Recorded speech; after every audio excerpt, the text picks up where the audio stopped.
Debo decir que estamos antes, mucho antes del capitalismo. En cualquier tipo de civilización o desarrollo, o es decir, de nuestros pueblos comunitarios hace 3000 años, esto funciona. Hay un sujeto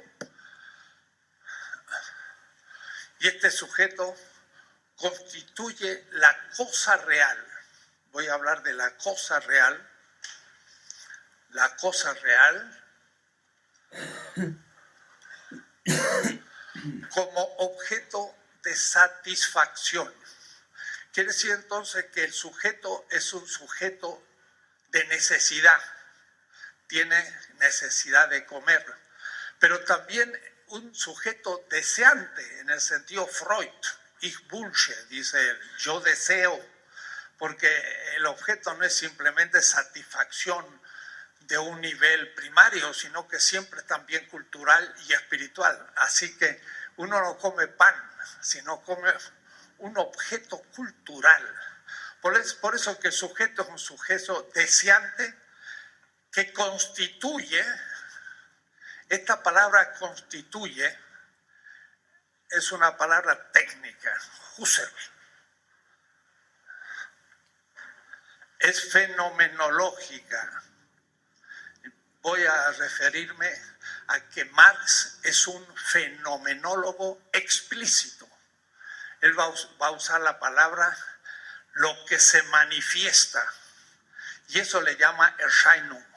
Lo que aparece es el fenómeno, y la descripción del fenómeno es la fenomenología, tanto del espíritu de Hegel, la fenomenología del espíritu, como Husserl o Heidegger o Merleau-Ponty o filósofos contemporáneos. Marx es un fenomenólogo. Entonces, el sujeto se pone en la intención deseante y ve todas las cosas en tantos satisfactores posibles. Tengo sed, entonces busco algo que me calme la sed. Veo una pared, no funciona, una madera tampoco, el micrófono. Por fin encontré una jarra. Y ahí tengo el agua, satisfacción de la sed. Puede ser una naranja, puede ser muchas otras cosas, pero la constituyo, y esto le voy a llamar pragmasis. De pragma significa cosa, pero constituir a la cosa, pragmasis en griego, y pragmata, la cosa constituida como satisfacción. Y eso constituye a la cosa real como valor de uso. El valor de uso no es una cualidad de la cosa. Esa agua puede ser, dicen los químicos, H2O o hidrógeno y dos valencias por el oxígeno que tiene otras dos y H2O. Pero esa agua no es útil en tanto tal. ¿Por qué? Porque si no hay nadie que la necesita para beber, simplemente es una propiedad real de la cosa y no es útil para nadie. Ser útil significa relacionar la cosa con el sujeto. Lo que constituye, cuidado, es una intención subjetiva, a la cosa como útil es mi necesidad. Puede decir que la subjetividad constituye la objetividad en tanto útil, no como una propiedad de la cosa, sino como una determinación del sujeto, porque tengo sed. La cosa es un líquido bebible para satisfacer, es decir, negar la negación. Negación es tener sed. Si no tomo agua, me muero. Es una negación. ¿Cómo niego la negación? Tomando agua y satisfaciéndome, y recompongo materia y energía que mi cuerpo necesita. Cuidado, la cosa tiene propiedades reales. El H2O tiene una virtud tal que puede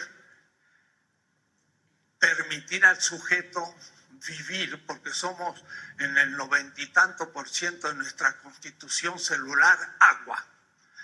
Es una propiedad real, pero es valor de uso solo en el caso de alguien que lo necesita. Miren, podríamos decir que hasta las plantas constituirían al agua como útil, pero no porque no tienen conocimiento de ello. Pero solo los vivientes constituyen los valores de uso.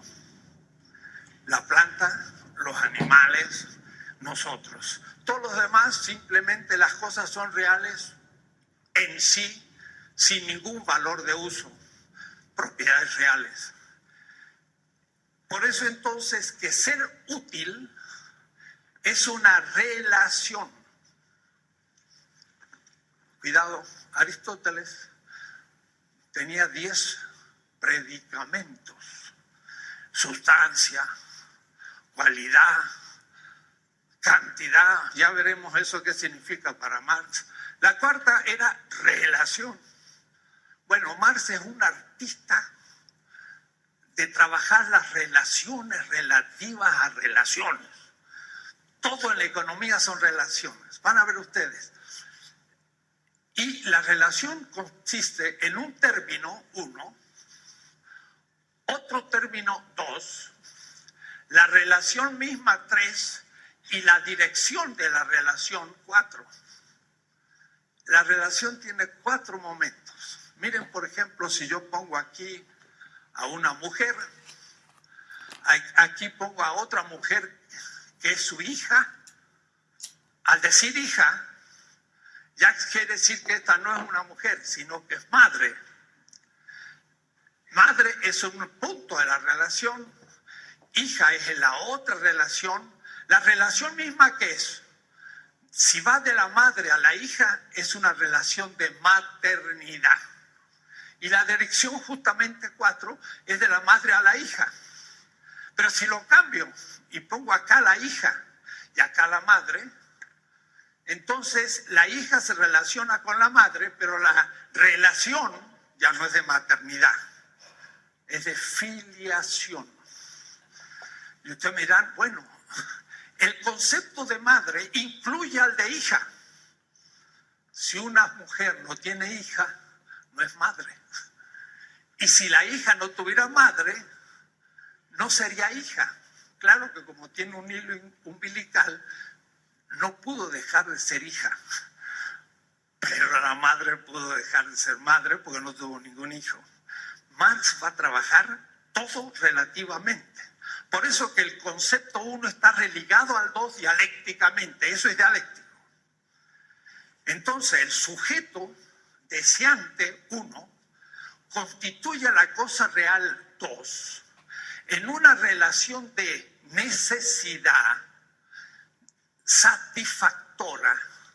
Y entonces, en la dirección sujeto-objeto, el sujeto constituye a la cosa real como satisfacción. Pero lo satisfecho, o es decir, la cosa en tanto satisfactor, ahora de vuelta es útil para el sujeto en relación inversa. Eso es una relación de utilidad. No es lo mismo útil que utilidad. Útil es concreto, utilidad es abstracto.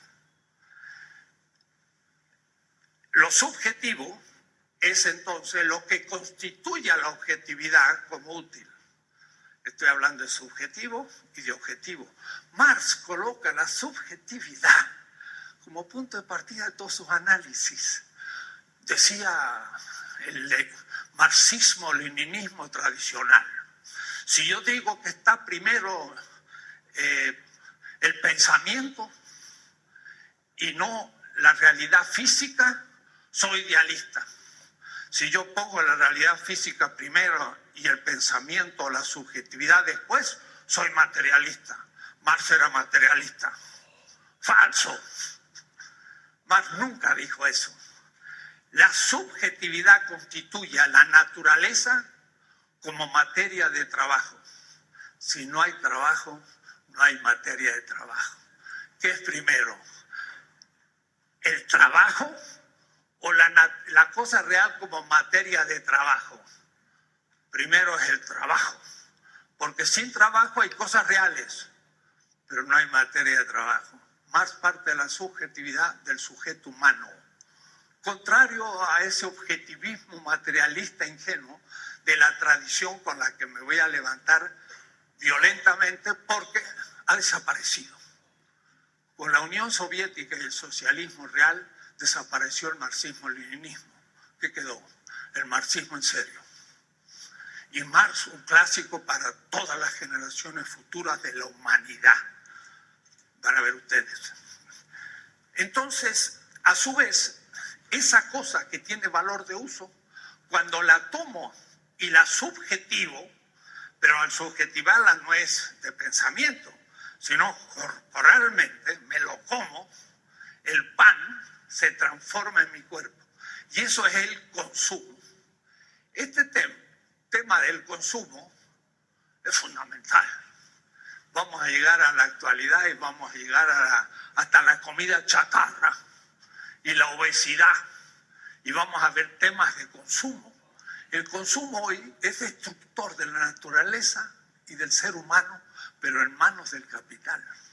Entonces, el consumo que es tan fácil, comer, beber, vestirse, habitar, estos son modos de consumir. Dice Marx, ¿cómo yo consumo un vestido al tenerlo puesto? Porque cuando lo tengo en el ropero, puede ser consumido por la polilla, pero no por mí. Porque potencialmente consumo, pero está ahí, no lo tengo puesto.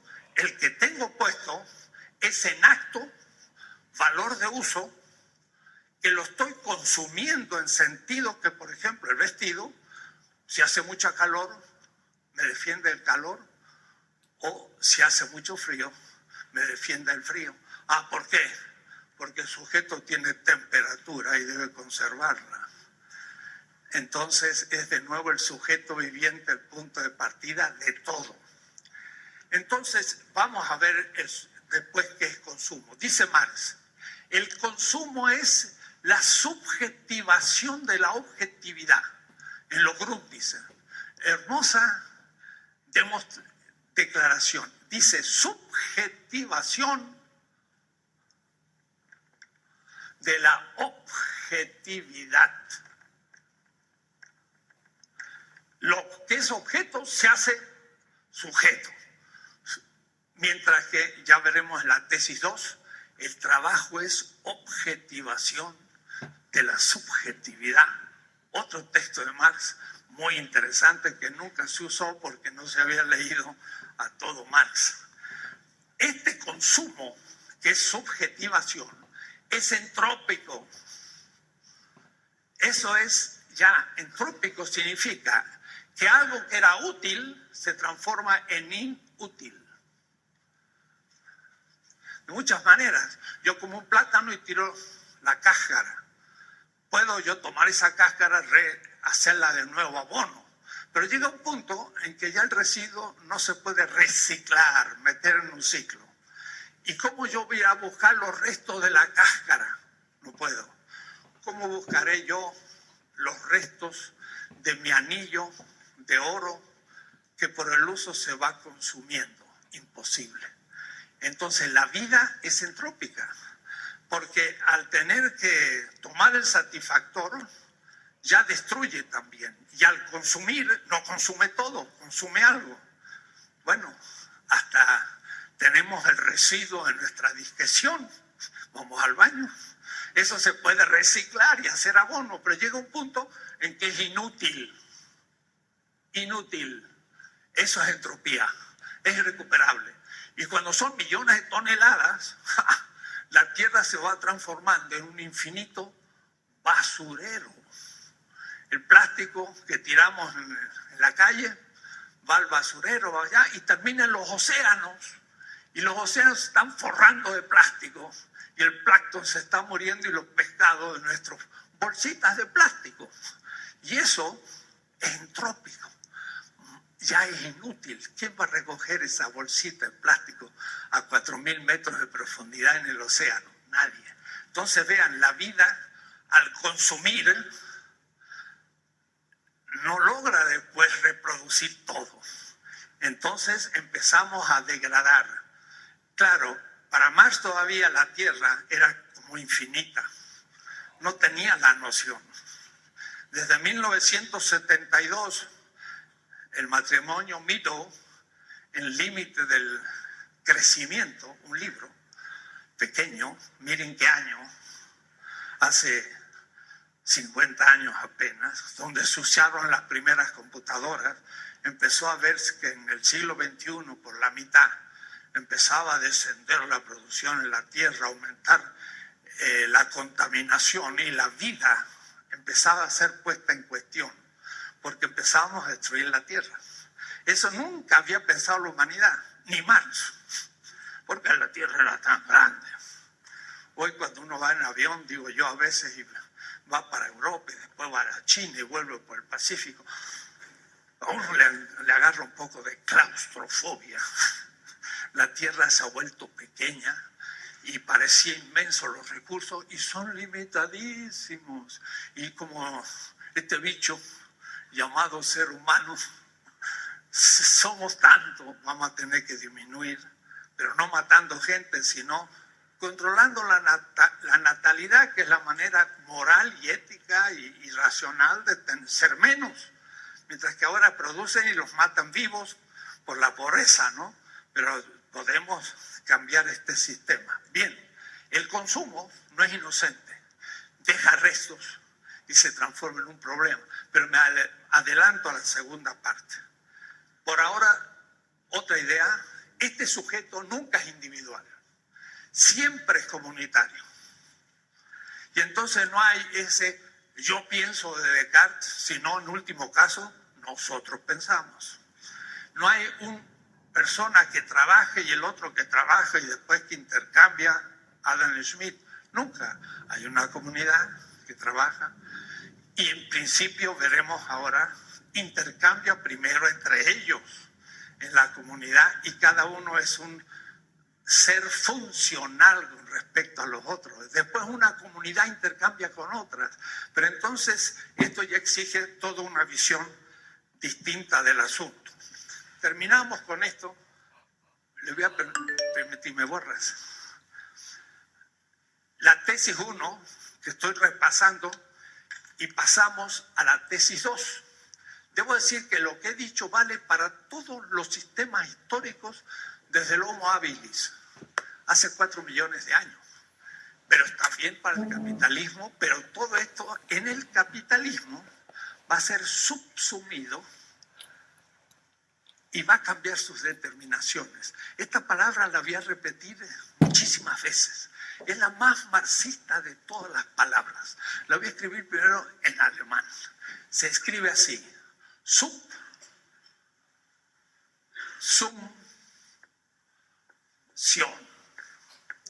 En castellano vamos a traducir la subsunción. Esto a veces lo traducían en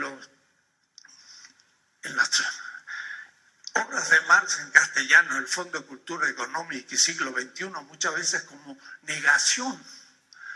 Pero falso, eso no es negación. Esto viene de una palabra alemana que se llama Aufhebung, que exactamente significa en latín subsunción.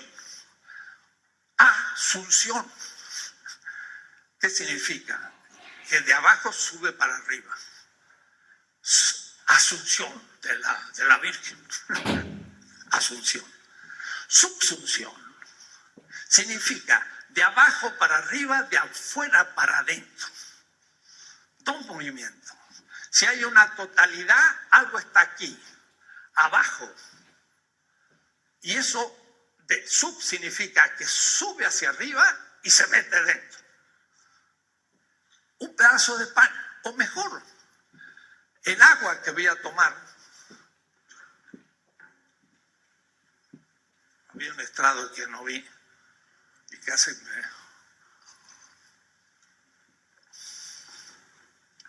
esa agua es una cosa real. Ahora es parte de mi cuerpo. O decir que ahora esa agua es cuerpo humano. Pasó de algo inferior, una mera existencia física, a ser una existencia humana. Lo que estaba afuera está dentro. Eso es subsumir. Como un pedazo de pan.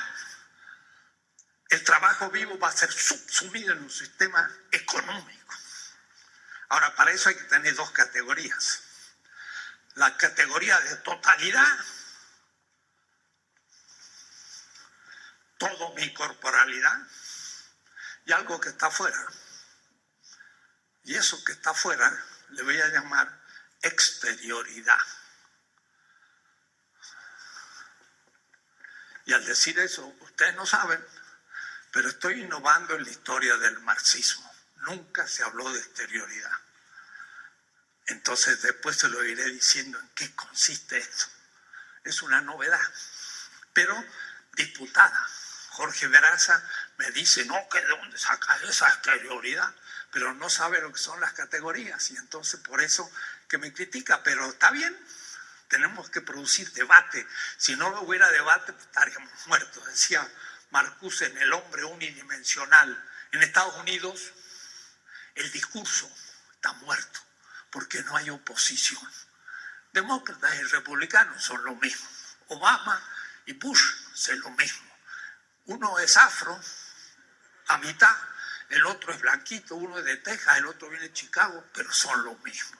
No hay discusión, el discurso está muerto. Entonces es bueno que haya discusión. Si nombro a algunos es porque les doy, ¿qué diría yo?, la dignidad de estar discutiendo. Como cuando Apple me agarró y me puso a su altura y estuvimos discutiendo. Y yo le dije, gracias maestro, me elevó a su nivel. Entonces, lo mismo con mis colegas. Bien, el segundo tema, bueno, y hablando de esto, subsunción significa que entonces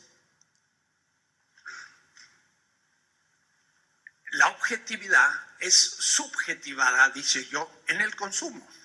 Pero pongamos que ya no encuentro en el medio en donde vive el ser humano el objeto que antes estaba a la mano. Por ejemplo, un plátano, lo agarro y me lo como. O la caza, se cazaban animales que estaban.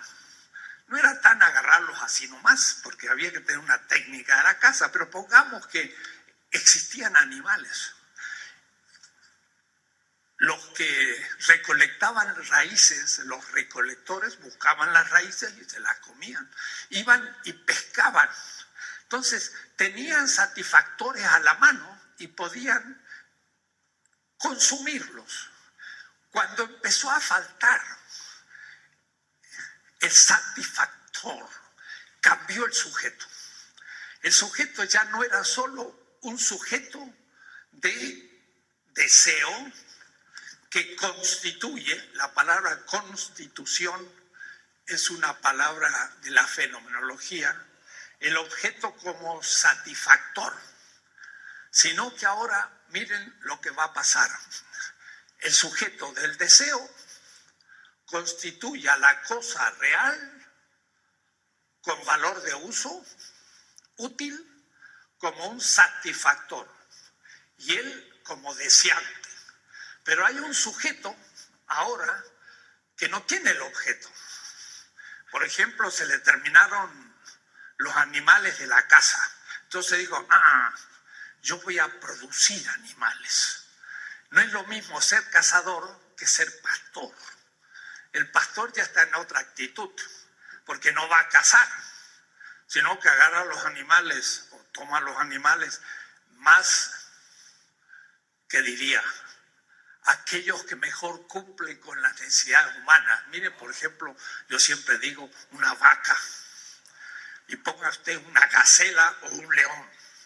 Mire el león qué bonito, que es fuerte, musculoso, corre, la gacela salta. Esos son animales muy bellos.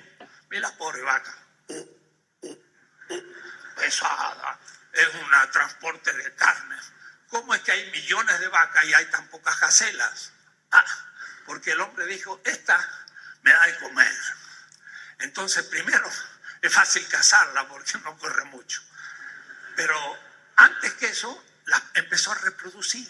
Entonces, ahí está el pastor aburrido con su vaca, pero es mucho mejor ser pastor que ser cazador, porque el cazador tiene que ir atrás de los animales y pues ahí no pesca nada, o una liebre flaca y se muere de hambre. En cambio, el pastor es como decía Evo Morales. Evo Morales una vez estaba en un hotel y le dijeron: ¿cómo usted, un revolucionario, está en un hotel de 5 estrellas? Mire, Evo Morales, inteligente y rápido, dijo: ¿un hotel de 5 estrellas? ¡Ah! Yo he estado en un hotel de 1000 estrellas. Cuando era pastor allá en Bolivia. Pastor. Entonces el pastor está muy aburrido, pero los animales van comiendo y van creciendo, van engordando y después mata a uno, mata a otro. Ya no mira quién puede satisfacerme, sino que piensa qué puedo producir para reemplazar aquello que no tengo. Ante la ausencia del satisfactor, de la cosa real como satisfacción, el sujeto ahora tiene otra actitud ante la realidad y la constituye a la realidad de otra manera. Le voy a llamar la actitud poética. Poética, desde el griego. Poiesis en griego. Esto no más que por pura estética, pero haciendo autostop por Grecia y viviendo en un albergue de la juventud, quise saber si mi griego era griego y le pregunté a un compañero: ¿qué tal escribe el griego? Y dice: muy bonito, pero letras de imprenta. Y yo creí que era la letra cursiva griega, pero no, esta es la letra de imprenta. Poiesis, así se escribe en griego. Poiesis, poético, deviene poesía, poético, es fabricativo, es actitud productiva. Y por tanto la cosa es constituida como un poemata, como algo producido. No es lo mismo desear una cosa como satisfactor que pensar producir una cosa como producto.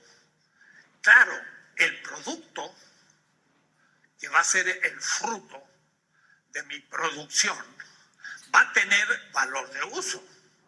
Porque si no tenía valor de uso, ¿para qué lo produjo? Si no voy a producir una cosa inútil. Pero no es lo mismo encontrar a la mano una cosa real que haberla producido. Por eso los griegos decían que la producción reemplaza a la ausencia.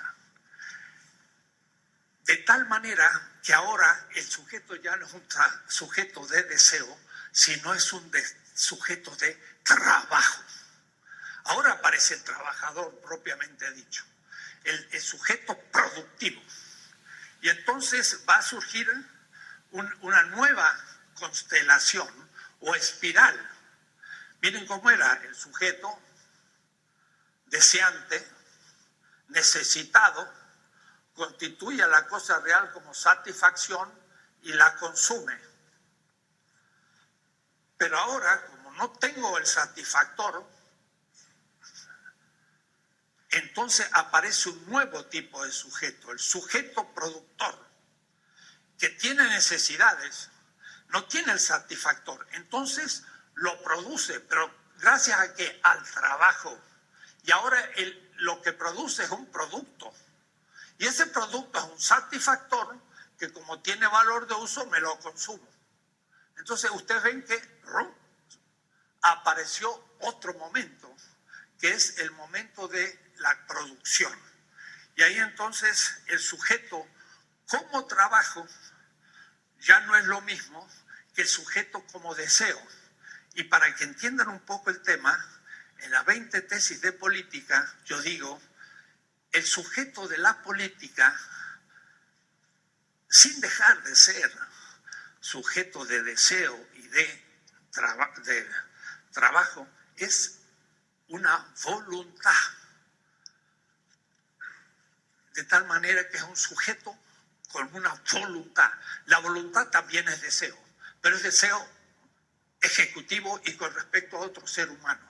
Hegel, para los filósofos o para los que estudian ciencias sociales, comienza la política diciendo, en su despliegue categorial, porque él tenía categorías como las que estoy explicando, el punto de partida es una voluntad indeterminada. Este es el tema que voy a tratar muy abstracto hoy. Indeterminada significa una voluntad que todavía no ha hecho nada. Es como un niño. Un niño todavía ni ha corrido, ni ha estudiado, ni nada. Acaba de nacer. No es todavía ninguna biografía, empieza. No ha tomado ninguna decisión. Es una voluntad que puede hacer muchas cosas, pero no ha hecho nada todavía. Bueno, para Hegel, el ser, cuidado, voy a explicarlo despacito porque vamos a ir entendiendo cosas que para los economistas no existen, pero para los filósofos tampoco. Porque como no han estudiado a Marx o lo han estudiado a la manera marxista-leninista, no han ido al fondo. Estamos viendo un Marx que resiste el ser. Entonces, Hegel dice, ¿en qué libro? La lógica. La lógica es el libro más abstracto. Te voy a pedir a ti mejor, porque si no yo voy a tirar esto.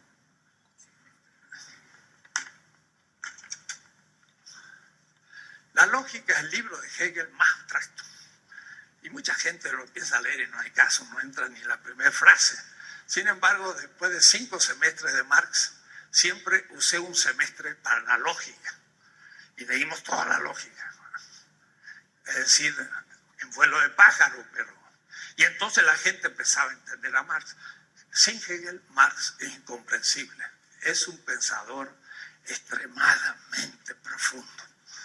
Y no se lo puede saber muy rápido. Entonces Hegel dice, el ser es lo indeterminado.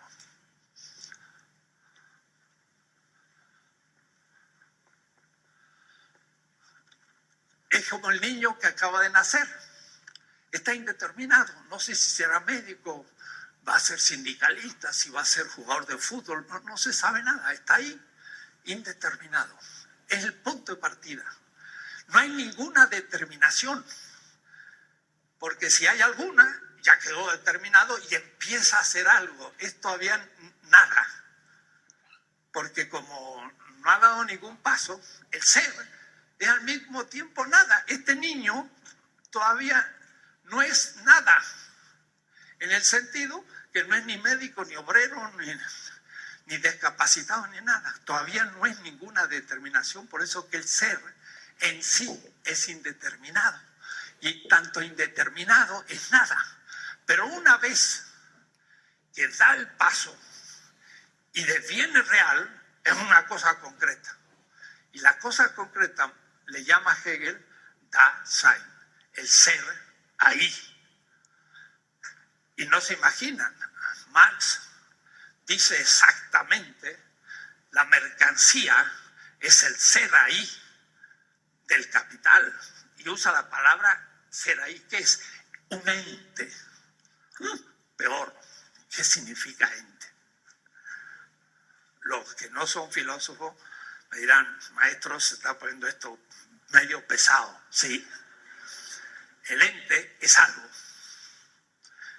Dice Hegel, el ser es indeterminado. ¿Cuál es la primera determinación? La cualidad. Y entonces ya el ser dejó de ser lo indeterminado y ahora es una cualidad.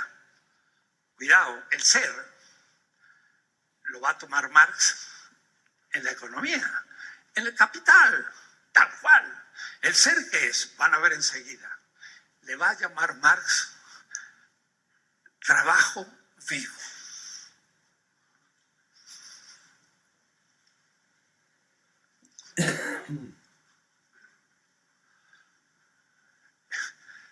El marxismo tradicional habla de la fuerza de trabajo, qué sé yo.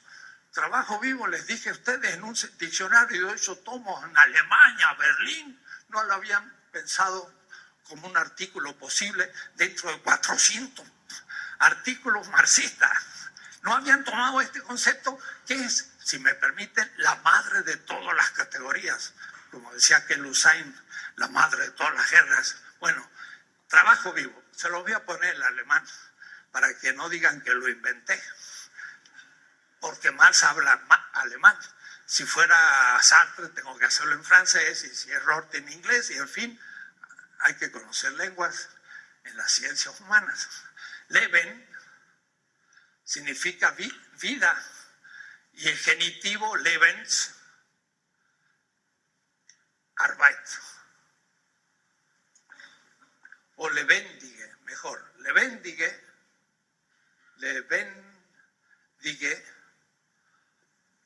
Arbeit, trabajo vivo.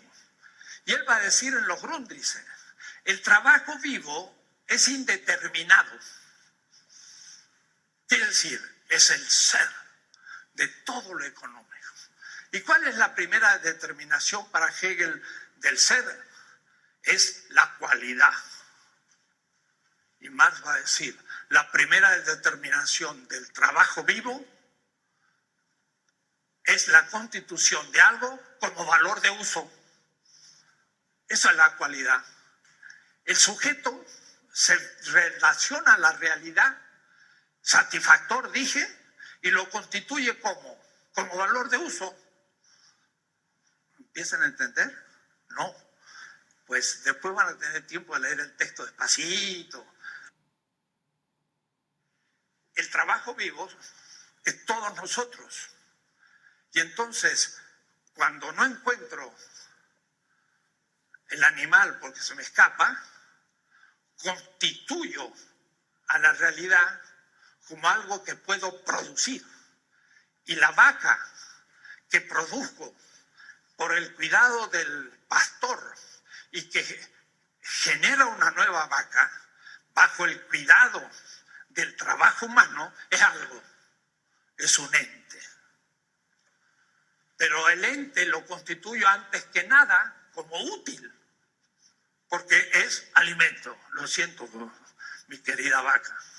Hay vegetarianos que le tienen compasión, pero casi todos los demás le decimos lo siento, pero yo te quiero porque te voy a comer. Miren qué brutal, pero es así. Entonces constituyo a ese ente, a esa cosa concreta, como valor de uso. Y la primera determinación del ser de la economía es el valor de uso, la cualidad. Ya está siguiendo a Hegel, porque la segunda determinación después de la cualidad es la cantidad. Esa es la tesis 3. Va a ser el valor de cambio. Y la cuarta categoría va a ser la relación de la cantidad con la cualidad. Y eso va a ser el dinero. Y va a seguir el capital uno por uno, siguiendo las determinaciones de la lógica más abstracta de la filosofía moderna de Hegel, en el Capital.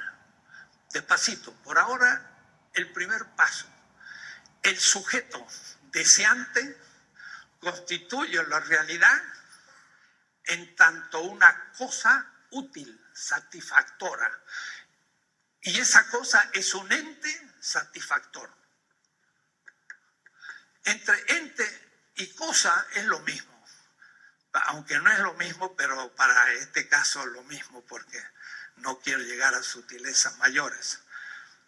Entonces veamos el hecho de el trabajo vivo. El trabajo vivo va a estar detrás de todo lo económico y va a ser el sujeto. Pero Marx va a decir indeterminado. Y entonces allí tenemos un tema fundamental. ¿Me puedes borrar? Dije, el ser es lo indeterminado. En los Grundrisse, al comienzo, él va a decir, el trabajo vivo es indeterminado. ¿Qué significa? Muchas cosas. Primero, yo soy un trabajador posible. Yo puedo ser albañil, puedo ser médico, puedo ser muchas cosas. Todavía no soy ninguno. En ese caso, no cumplo ningún trabajo específico. Estoy indeterminado. Pero esa indeterminación que es el ser. Y este es el momento ya capital. El ser, que es el trabajo vivo, lo voy a poner así. El trabajo vivo, indeterminado, va a ser subsumido, y voy a usar la palabra subsunción, como el agua que me trago, en algún sistema económico. Cuidado, todavía ni sabemos lo que es, pero me anticipo. Yo dije que una cosa era el campo económico y otra el sistema. Todavía no he tocado porque en la tesis 3 vamos a empezar. Y dije, sistema, pues sí vale la definición de Luhmann.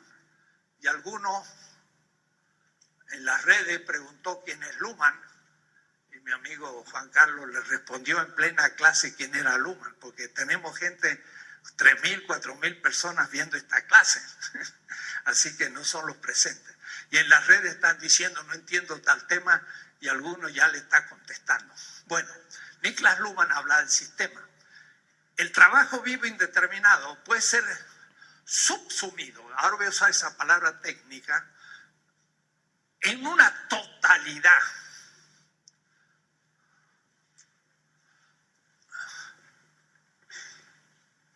Esta no es una categoría cualquiera, es una categoría de categorías. Valor de uso es una categoría, valor de cambio, plusvalor son categorías. Pero totalidad es una categoría de categorías. Martin Jay, un autor en Berkeley, gran marxista, tiene un libro que se llama Totalidad y Marxismo. ¿Qué es la totalidad? El capitalismo es una totalidad, el feudalismo es una totalidad, el sistema azteca es una totalidad. Totalidad, dice Popper, el que no entienda no importa, el que puede entender mejor. Dice, la totalidad no es objeto, por lo tanto no tiene sentido. Tiene razón Popper, lo único que es un ignorante, porque la totalidad es la que constituye a todos los objetos. Entonces no puede ser ningún objeto porque es la totalidad de ellos, es un postulado teórico. Léase Kant. Dice, el mundo no puede ser objeto porque es todo el universo. Está la luna, el sol, la tierra, todos los astros, todo. Pero el mundo no es un objeto. Es la condición de posibilidad de todos los objetos. Pero entonces no tengo captación de la totalidad. No la tengo para Kant, pero sí para Hegel. Porque si yo estoy dentro de la totalidad no la puedo tomar como objeto porque es lo que me está rodeando. Pero si me salgo de la totalidad, ahora la totalidad la veo como objeto y digo, el capitalismo, y lo puedo constituir como objeto. ¿Está difícil? Sí. Después lo piensan despacito cuando leen el texto. Pero la totalidad es fundamental. Entonces miren la hipótesis. El trabajo vivo indeterminado es la categoría de todas las categorías como punto de partida. El trabajo vivo puede ser incluido en un clan paleolítico y entonces cazador. O puede ser incluido en un sistema esclavista y entonces pongamos es un esclavo. O puede ser incluido en el capitalismo, entonces trabajo asalariado. O puede ser incluido en el socialismo. Y entonces un trabajo cuyo salario no paga el trabajo, sino que le distribuye una parte de su valor y el restante excedente es planificado por la burocracia política. El socialismo real es otro tipo de alienación del trabajo vivo, pero no es capitalismo de Estado, señor Mandel, y una cantidad de gente que dice que la Unión Soviética era un capitalismo de Estado. No saben lo que es el capitalismo. No era el capitalismo de Estado, pero era otro sistema histórico de alienación también del trabajo.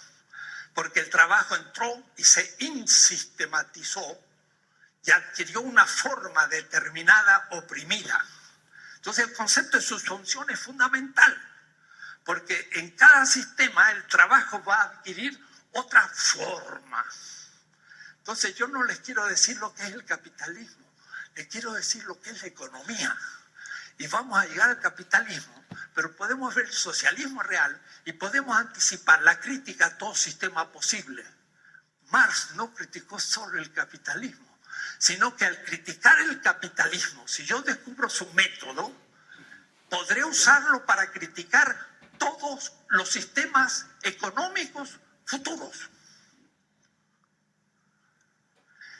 Y el socialismo no será el último y después vendrá el reino de los cielos. Pensar eso es también fetichizar el socialismo. Hay que tener los ojos muy abiertos. Lo mío es crítico de lo crítico crítico. Y sobre todo de los dogmáticos que creen saber. Yo apenas estoy aprendiendo. Pero cuando me sale un sabiondo, como decía Marx, lo puedo poner en cuestión.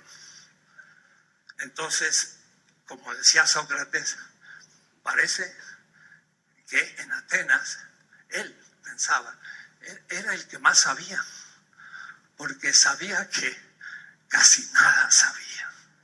Y entonces le preguntaba al zapatero, ¿tú eres zapatero? Sí, muy bien. ¿Qué es un zapato? Y el pobre zapatero que había pasado 40 años ante los zapatos, un zapato, ¿qué es?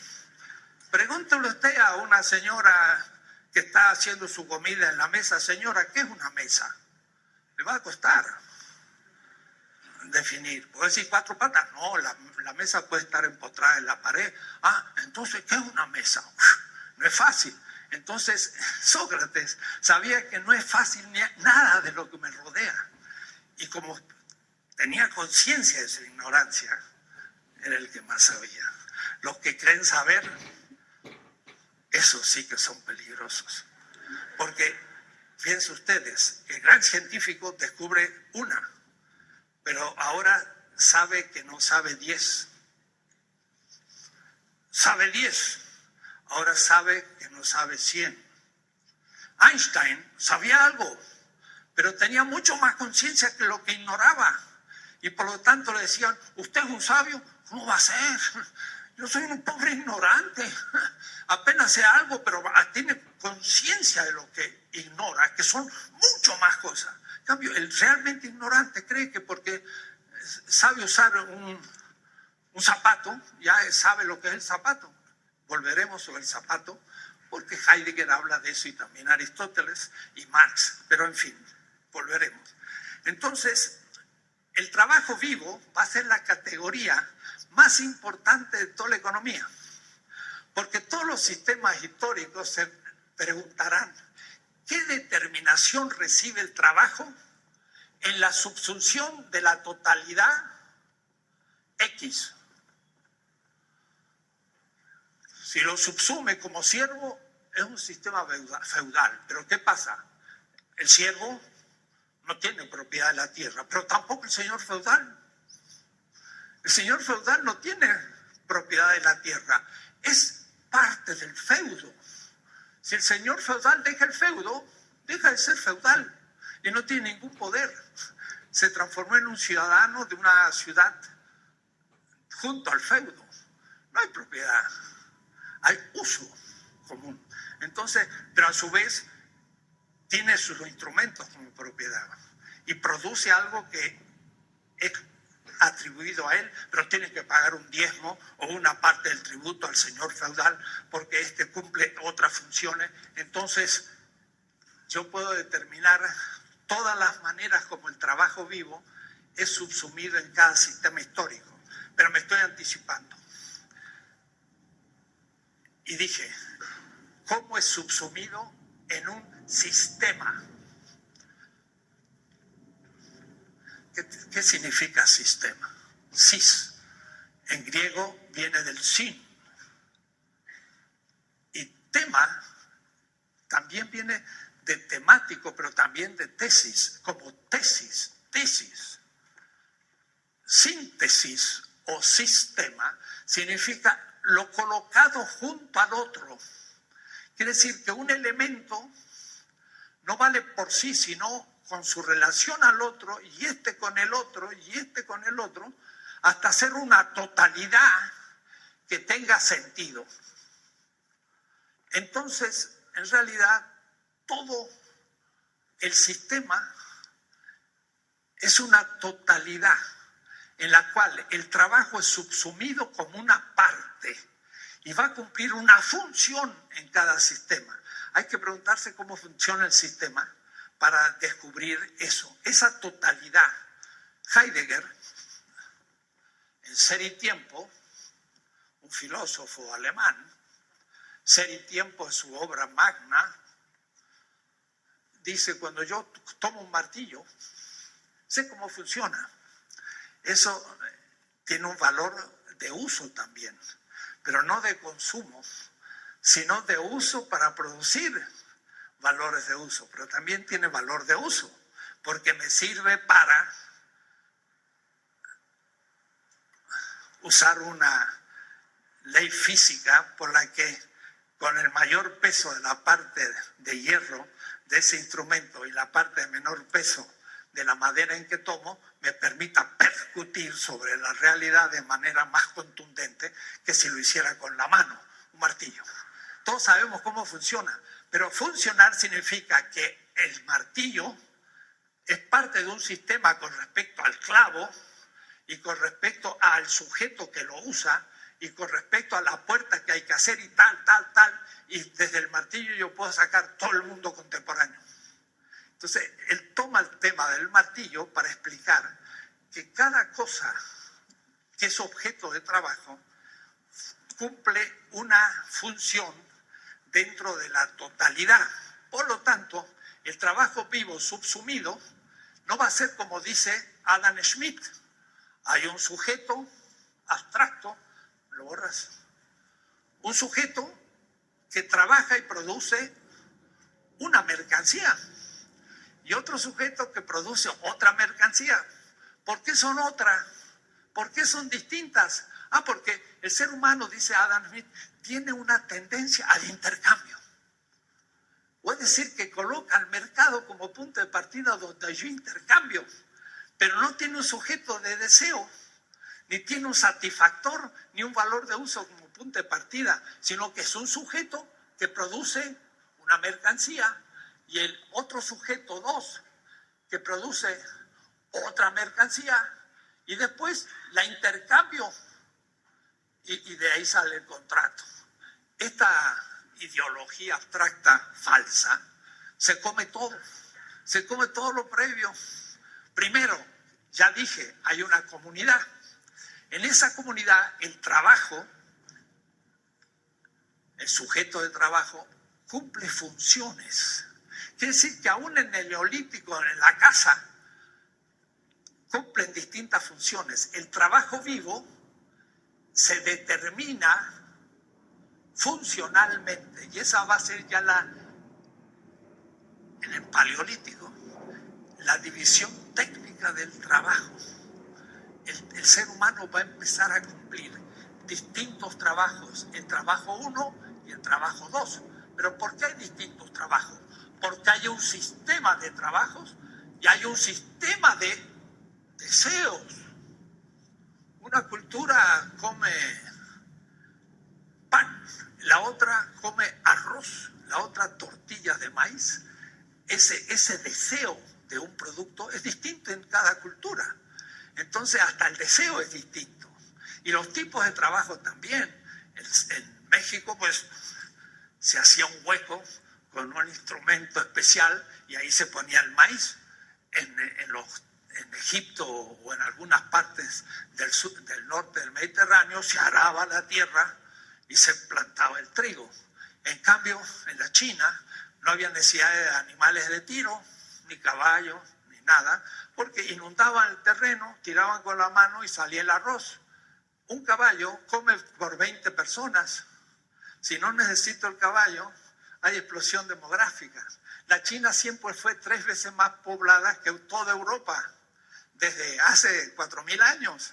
¿Por qué? Porque no usaba animales de tiro. Es decir, que el agricultor no araba, sino más bien producía inundaciones con muros, como sabemos, y ahí plantaba de otra manera.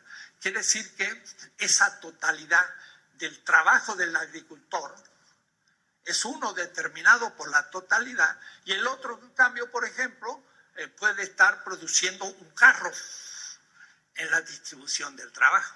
Dentro de la comunidad, no abstractamente, porque se me ocurre y porque tengo deseos de intercambio. Y claro, el carro que produce el carpintero le va a servir al agricultor para transportar su arroz en la China, pero el arroz de la China le va a servir al carpintero para comer. Pero eso no porque se le ocurre, sino porque son necesidades sistémicas. Que sí, que los deseos son sistémicos y los productos son sistémicos, y vamos entendiendo esto desde siempre, desde que hay seres humanos.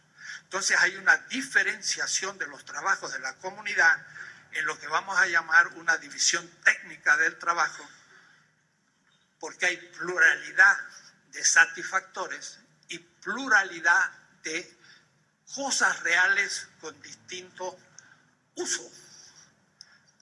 Y de ahí entonces que en la época anteriores al Neolítico, la comunidad distribuía trabajos, lograba ciertos satisfactores, los repartía, no había excedentes, o si había excedentes, era repartido entre todos. Y entonces era una sociedad, llamamos nosotros más primitiva, pero era una sociedad de abundancia. Trabajaban 6 o 7 horas, no había pobres. Como no había pobres en el Imperio Inca y en los aztecas, no había pobres. Y tampoco había, por ejemplo, limosneros. Esa palabra no existía. Y cuando se les explica qué era, decían, qué cosa más extraña que haya gente que no pueda vivir. Porque entre los incas, cuando nacía un niño, se le daba un pedazo de tierra. No se le daba la tarjeta de identidad para que se muriera. O se dice que cada niño viene con un pan debajo del brazo, en algunos casos, en otros viene con una barriga vacía sin ningún pan, y además para morirse. Entre los incas, cada persona recibía un terreno, y con ese terreno podía vivir hasta la muerte. Y cuando moría se redistribuía a un nuevo nacido. Eso sí era una justicia sin excedentes. Además el Inca, cuidado, era un sistema tributario, pero había en todos los pueblos un terreno del Inca, pero se cultivaba al final de cada parcela de los componentes, porque el Inca decía, un pueblo muerto de hambre no puede trabajar bien las tierras del Inca. Entonces primero cada uno trabajaba su terreno, luego el del Inca. Claro, la producción de papa del Inca le permitía hacer acueductos, grandes caminos, y también tener un ejército y conquistar nuevas tierras, etcétera. Había dominación y había excedente, y ya en manos de una minoría. Así que ya no era un sistema equivalencial, sino no equivalencial. Me adelanté el tema. En el Neolítico no había gestión oligárquica del excedente. Entonces, veamos el tema que estoy planteando. Este va a ser una nueva categoría fundamental, polémica, porque algunos piensan que esta categoría ya es capitalista, y yo voy a ser heterodoxo. Voy a decir, esta categoría es antidiluviana, como decía Marx, pero Marx la descubrió en 1872, al corregir la cuarta redacción del Capital, antes de la segunda edición del primer tomo del Capital. Murió en el 83, nació en 1818. Marx tenía 65 años cuando murió, estaba joven, pero para la época llegó. Pocos años, 10 años antes de la muerte, logró distinguir entre valor de uso, que ya hemos hablado, y valor de cambio, que todavía no hemos hablado. porque eso es ya lo económico y no hemos llegado a la economía. Estamos ante la economía, estamos en la tecnología. Voy a explicarlo enseguida. Pero Marx descubre entre el valor de uso y el valor de cambio el valor como tal. Y los marxistas lo dicen muy fácil, pero se olvidan de que Marx es un descubrimiento casi antes que su muerte, después de haber escrito 4 veces El Capital y haberlo editado. Es una muy última distinción que, claro, como era la corrección de la segunda edición del Capital, que se escribió en 1865 y se publicó en el 67, la gente lo toma como algo, punto de partida. No, el concepto de valor como tal. Valor de uso es la cosa real en tanto satisfactora de una necesidad. Valor. ¿Qué significa valor? Valor como tal es algo distinto al valor de uso y al valor de cambio. Y tan es distinto que no tenemos la palabra para nombrar esta determinación. Voy a usar esa palabra técnica de Marx. ¿Qué es una determinación? Marx habla continuamente de lo siguiente. Todavía no, porque estamos en las categorías previas. Él va a decir, el tema es en qué consiste la esencia del capital. Y usa la palabra esencia, Wesen. Y ahí la escuela marxista italiana dice, pero eso es una interpretación esencialista. No, es que la esencia para Hegel es un devenir. Entonces no es nada esencialista, pero es eso. Y la esencia, dice en los Grundrisse, es una totalidad de múltiples determinaciones. Entonces, ¿qué significa para Marx determinación?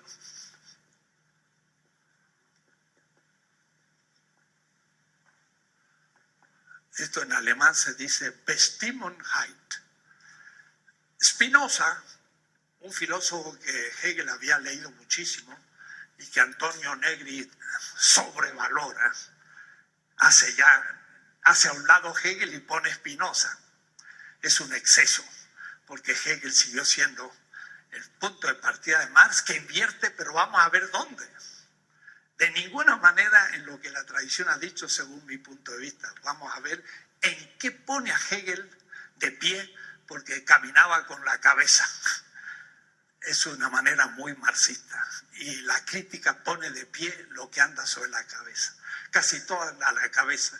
Casi todas las ciencias sociales, la sociología de Weber, la filosofía de Habermas, todo eso anda sobre la cabeza. Hay que volverlo a poner de pie, porque están invertidos, pero lo veremos después de a poco. Dice Spinoza, y lo voy a escribir en latín esta vez, dice así: omnia determinatio negatio est. Negatio est. Una formulación extraña. Toda determinación es negación. Esto es dialéctico. Porque la gente habla de la dialéctica, pero no se da cuenta de lo que significa. Si yo agarro un pedazo de madera, es todavía indeterminada. Con el pedazo de madera puedo agarrarlo como arma y dárselo a uno en la cabeza. Es una posibilidad de la madera, y en eso es un arma. O un pedazo de madera hace frío, la quemo para darme calor. Es combustión, otra posibilidad de madera. La madera puede hacer una mesa, y entonces la madera se determina como mesa. O la puede hacer puerta, o la puede hacer 1000 cosas. La madera es la cosa así indeterminada, sin determinación.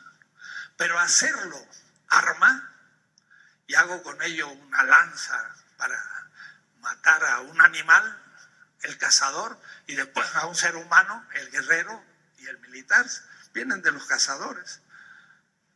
eso ya es una determinación de la madera. La madera devino arma y ya no puede ser por de pronto y en acto combustible para hacer una ventana o una puerta. O es decir, al ser esto, ya no puede ser lo otro. Si yo elijo ser ingeniero, ya no voy a poder ser médico, no voy a poder ser abogado, no voy a poder ser muchas cosas. Ya soy algo, dejé de ser. Entonces, toda determinación, hago de la madera un arma, es negación de todas las otras posibilidades. ¿Se entiende? Toda determinación es negación de las otras posibilidades, de lo que indeterminado se determinó en una posibilidad y negó todas las otras. Este es el lenguaje de Hegel, pero también es el lenguaje de Marx. Van a ver ustedes textos que después van a escuchar y él va a decir: el ser del capital es su realización y la desrealización del obrero es el ser del capital. Y está hablando de ser y realización en un lenguaje técnico, filosófico, que los economistas ni conocen, pero tampoco los filósofos, porque no han estudiado un poco de economía. Entonces la filosofía se vuelve etérea. En cambio, esto es bien concreto, es puro filosofía lo que estoy haciendo, pero esto vale para todos los días, porque la mayoría de nosotros trabaja 8 o 10 horas por día y está produciendo mercancías, quiéralo o no, para consumirla, y todo lo que estoy diciendo es lo que estamos viviendo, no es nada abstracto, es algo súper concreto.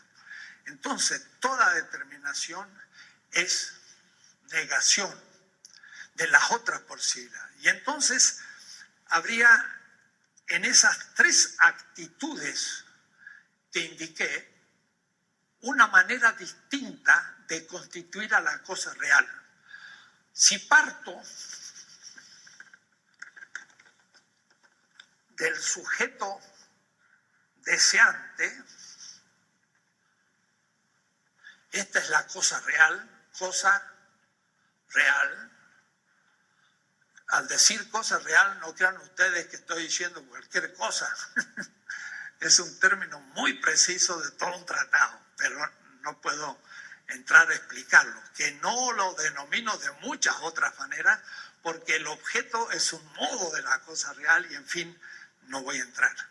El sujeto deseante constituye a la cosa real, dije, como valor de uso, es decir, como útil.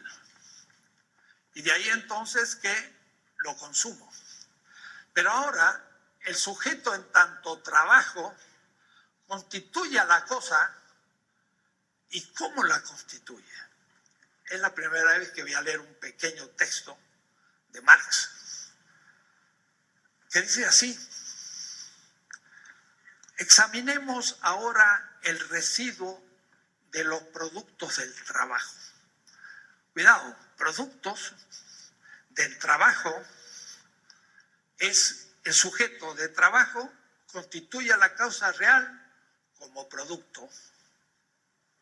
No es lo mismo la gacela que cazo que la gacela que reproduzco en un rebaño de gacelas. Las gacelas que reproduzco es un producto. No es lo mismo una raíz que yo como, que de pronto es la patata entre los incas, y ahora viéndola tan interesante, tan nutriente, ya no soy un recolector de raíces. La papa es una raíz, sino que ahora la planto sistemáticamente y soy un agricultor. No es lo mismo un recolector que un agricultor. El agricultor produce sistemáticamente el satisfactor, es un producto.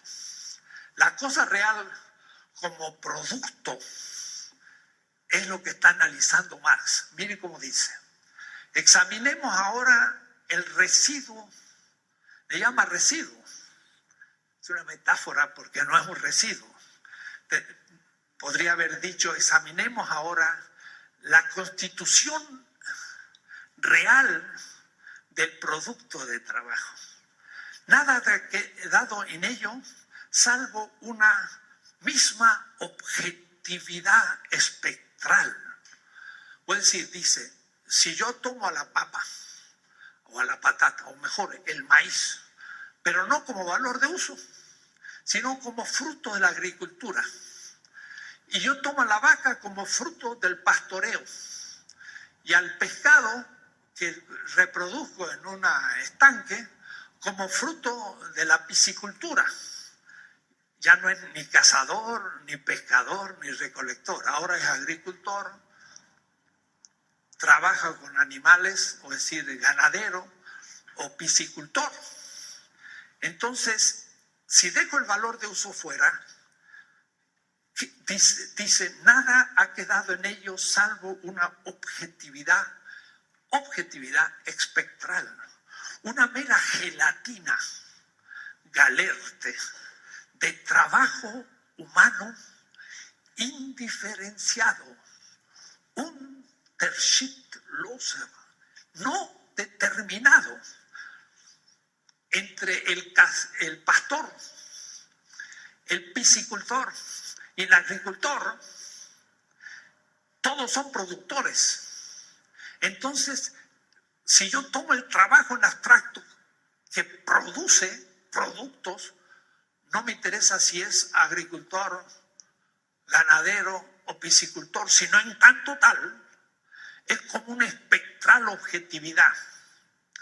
Indiferenciado, vean que estoy usando esa palabra que es muy de Marx. Indiferenciado significa antes de la diferenciación, antes de la determinación. Es un productor que puede ser agricultor, un productor que puede ser piscicultor, un productor que puede ser agricultor, pero en tanto productor es abstracto. En el valor está objetivado o materializado, y él usa la palabra vergegenständlich oder materialisiert. Materializar algo es que el sujeto hace materia algo. Cuidado, ese es el materialismo de Marx. No es que las cosas sean un cascote infinito. Todo es materia y de ahí sale el espíritu. ¿Eso quién lo dijo? La dialéctica de la naturaleza. Nunca Marx habló de esa manera. Él dice, si hablamos de la naturaleza como naturaleza, ya lo cité la vez pasada, debe ser alguna isla coralífera de reciente formación en Australia, donde cayó nuestro pobre pescador después de 14 meses frustrando cazar tiburones allá por la Polinesia. Marx dice, no me interesa la naturaleza como naturaleza, es un problema de los físicos. A mí me interesa la naturaleza como materia de trabajo, porque soy economista y al mismo tiempo me interesa el ser humano. El materialismo de Marx consiste en constituir la naturaleza como materia de trabajo. Y constituir a la naturaleza como materia de trabajo es materializar la subjetividad. ¡Wow! Este estrado es materia, madera. Eso no interesa a Marx. Lo que le interesa a Marx es que hubo un artista o un carpintero que tuvo en su cabeza, y lo dicen los manuscritos del 44, la forma de este objeto. Y entonces, cuando empezó a serruchar la madera la fue determinando y le fue negando otras posibilidades y hizo un estrado. Determinó negando la posibilidad de esto de ser una puerta, una ventana, mil cosas. Y lo que tenía en la cabeza subjetivamente lo hizo objeto, lo objetivó o lo materializó. Marx usa las dos palabras. Que es decir, que el productor objetiva o materializa la cosa real. ¿Y cómo le vamos a llamar esa determinación de ese trabajo abstractamente humano objetivado? El valor de uso es la necesidad subjetiva que constituye la cosa como satisfactora. Ahora, el sujeto como trabajo constituye a la cosa como producto. ¿Cómo le voy a llamar a eso que en el valor de uso se llama utilidad? Bueno, yo voy a inventar una palabra. No existe en castellano ni en ninguna lengua. Le voy a llamar la productualidad del producto. En puro marxismo, y haciendo por analogía, si esto es utilidad, el valor de uso, el ser producto del trabajo humano le voy a llamar productualidad. Me anticipo, la tercera determinación va a ser el valor de cambio y su función va a ser la Austauschbarkeit, la intercambiabilidad del producto. Eso es la tesis 3. Pero por ahora en la 2. El producto como producto humano es la productualidad. ¿Eso cómo se llama? Valor. Pero no valor de uso ni valor de cambio, sino valor como valor. Esto para buenos marxistas sería un debate fenomenal en este momento. Con Sánchez Vázquez, Bolívar Echeverría y todos los grandes filósofos, habría un debate bueno porque dirían, no, no es así, usted está objetivando mal, y sería muy interesante entrar al debate. Pero en fin, se los doy porque está escrito largamente en otros trabajos y creo probarlo. Estamos antes del capitalismo. Desde que el ser humano es humano y produjo algo, un anzuelo para transformarse en pescador, ya existe valor. ¿Cómo puede ser? En la Grecia había capital, pero no capitalismo. Había salario, había plusvalor, pero bolsones pequeñitos, insignificantes y dominados por el esclavismo. No había capitalismo, pero había capital. Eso iba a ser un debate tremendo, pero voy a ir avanzando. Es decir, lo que estoy haciendo no es una repetición.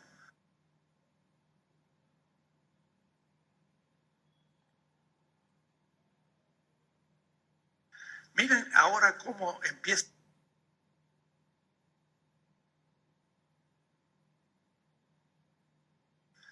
La cosa real es como un triángulo en donde el valor como tal es la objetivación del trabajo humano abstracto.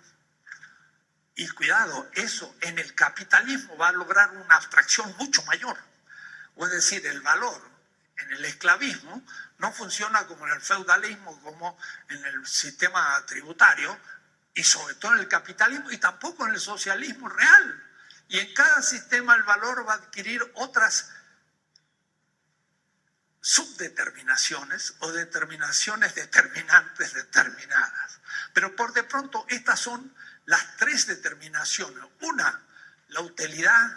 2, la productualidad. Y todavía no he explicado 3, la intercambiabilidad. Eso define lo que es el valor. Debo decirle que para los economistas es un problema. Y algunos dicen, eso es una tesis ontológica. Y yo digo, exactamente.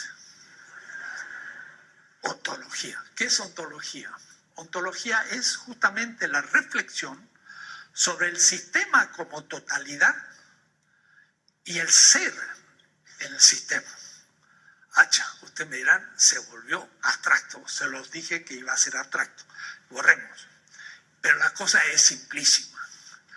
La cosa la entiende mi tía, que no hizo ninguna escuela. Miren, por ejemplo, y dice Wittgenstein, un partido de ajedrez, o más fácil todavía, un partido de fútbol. Pongamos que viene alguien que nunca vio el fútbol y ni sabe lo que es. Entonces él prende la televisión y ve 11 contra 11 pateando una pelota y dice, ¿qué están haciendo estos? No dije, ¿qué? ¿Qué están haciendo? Patean de aquí, patean de allá. ¿Qué hicieron? No entiendo. No sé lo que están haciendo si no conozco las reglas. Las reglas son el ser de una totalidad llamado juego. Y a un niño que es chiquito, que tiene 4 años, empieza a jugar con unas piedritas y a ver quién pone más en la inversa de su mano, y entonces, tú hiciste 4, qué bien, campeón. Pues conoce las reglas y compiten, que sí que es perfectamente racional, por supuesto. Si no conozco las reglas, no sé lo que pasa. ¿Qué son las reglas? El ser del juego. El ser es lo que hace que todo lo que está ahí yo lo entienda. Si yo entiendo todo lo que hace el capital, sé el ser del capital. El banco, el presidente del Banco de México, neoliberal, la expatriación de lo que ha pasado ahora en la energía, la inflación, el dinero, todo debo entenderlo si sé la esencia. Y en el capitalismo esa esencia, ese ser, es todavía determinado, porque no es lo mismo el ser del feudalismo que el ser. El ser es el fundamento. Esta palabra es técnica. Es sobre lo que se funda la casa. Entonces usted hace un cimiento y luego las paredes están arriba, ya están determinadas por el fundamento. Y si usted no le pone fundamento a una pared, se le cae porque no está fundada. Entonces, el ser del capital es lo que buscamos. Y todo lo que está construido arriba son lo que aparece del capital, pero que no es capital, sino apariencia. Entonces, si yo pregunto en una reunión de trabajadores, y lo he hecho, muchachos, ¿qué es el capital? ¿Es el dinero? No. ¿Son las fábricas? ¿Son los bancos? No. ¿Son los burgueses? No. ¿Son los obreros? No. Y todo lo que me digan no es el capital. ¡Wow! Para Marx. Y yo entonces le diría, todo lo que ustedes están diciendo no saben lo que es. O es decir, van a cortar la cabeza a Minerva, pero tiene 100 y le sale otra, porque no le cortan por el cuello, no por arriba. Marx en 1865 fue invitado a una reunión de trabajadores. Él no la fundó, estaba fundado, había unos 50 reunidos y yo no sé qué lugar habrá ocupado, pero seguro como intelectual que era y sumido en su capital, biblioteca del Museo de Londres, puro trabajo mental, pobrísimo, se sentó quizás atrás y estaban luchando los obreros, vamos a subir el salario, porque así vamos a destruir el capital. Y Marx los escuchaba. Y por ahí levanta la mano, digo yo, porque les dijo, si usted quiere en la próxima sesión, le quiero exponer algo. Y estaba justo trabajando el tercer tomo del Capital. Voy a decir que es muy interesante porque en este año estaba escribiendo por primera vez el tomo 1, 2 y 3 y los 3 lo escribió. Recién hace 8 años se publicó el tomo 3. Eso lo conoció Engels, pero no lo conoció Lenin, ni Gramsci, ni Mariátegui, ni nadie. Ni yo, porque se publicó hace 8 años. Yo trabajé en los archivos de Ámsterdam, inéditos en alemán, no inéditos en castellano. Bueno, y entonces Marx pidió, y a la otra sesión, él dijo una exposición a la internacional sobre trabajo, capital y salario. Entonces les dijo a los obreros, mire, usted puede luchar por infinito salario y no le hacen cosquilla al capital. El capital va a seguir tan feliz, les puede aumentar el salario y todavía explotarlo más que antes, porque no saben lo que es la esencia del capital. Se queda en la apariencia. Y debo decirle, aquí viene lo político además. Sobran los dedos de la mano para saber, para contar los que saben lo que es el capital y por lo tanto nunca tocan su esencia. La esencia del capital es el ser del capital como fundamento de todo lo que se construye arriba. Se lo voy a decir rápido, pero esto va a ser como Sexta tesis. El capital es el valor que se valoriza. Por ahora, misterio. Y dice Marx, la esencia del capital se vuelve misteriosa, se oculta. Le gusta ocultarse como el ser, no se manifiesta. Entonces yo le corto a la cabeza todo lo que no es y el capital sigue floreciendo. Es como a un árbol que le corta las ramas y el próximo primavera está más fuerte que antes. Tendría que haberle cortado de abajo en las raíces, pero si se lo corto en un lugar no sabido, es lo que aparece. Pues le quito todas las hojas, lo maté. El año siguiente crece. No sabía lo que era la esencia del árbol. Entonces, fundamento es el ser. Y entonces, el ser del capital es, sin embargo, el fundamento de una totalidad. Esa totalidad es un sistema económico que en el caso nuestro, o decir de estas clases, va a ser qué es el capital. Y hay que saber cuál es su fundamento. Y su fundamento es el valor. Pero el valor en sus tres determinaciones. Por ahora es incomprensible lo que estoy diciendo. Van a ver cómo esto se aclara. Marx, como todo, los grandes genios, es muy simple. Y el que lo escribe, lo que lo explica confuso es porque no lo entendió. Pero si lo entienden, es clarito. Y yo se lo explico hasta a un niño. Yo tengo una historia que es cómo le ponemos el cascabel al gato, de unos ratoncitos contra el gato, y les puedo explicar a los niños el capital.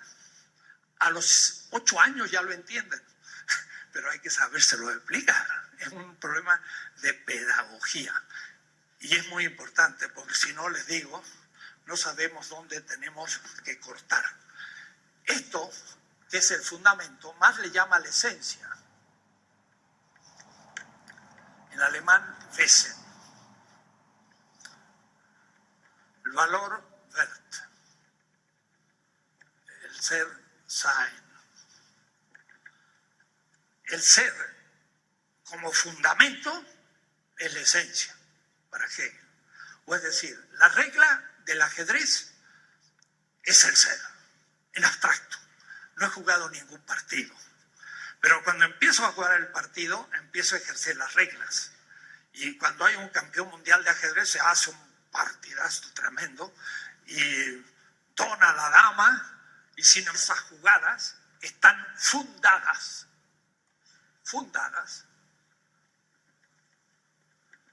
en el fundamento, que son las reglas, pero vividas de una manera genial. Entonces, tenemos que ver cuál es la esencia del capital para entender cómo el capital funciona. Por ejemplo, ¿por qué México transfiere plusvalor a Estados Unidos hoy? Y al darles las fuentes de energía, se hace un harakiri histórico. Mata el futuro de la juventud en una élite irresponsable que estudian economía, desde el presidente del Banco de México hasta el ministro secretario de Educación, de Economía, ¿dónde? Yale, Harvard y las grandes universidades, que lo que enseñan es la esencia del capital y cómo hacer crecer el capital. Pero en un país periférico, ese mismo que estudió en Harvard quiere aquí hacer crecer el capital universal, y lo que hace es empobrecer México, y no los ve porque tiene una ciencia colonial y que se mueve, diría Marx, en los puros fenómenos, pero nunca fue el fundamento.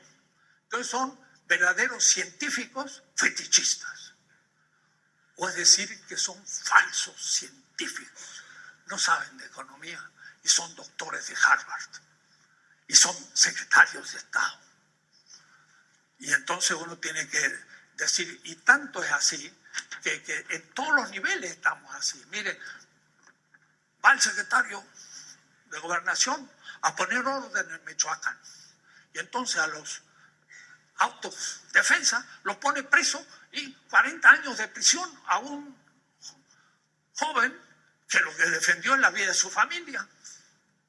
Y lo metió preso. ¿Qué pasó?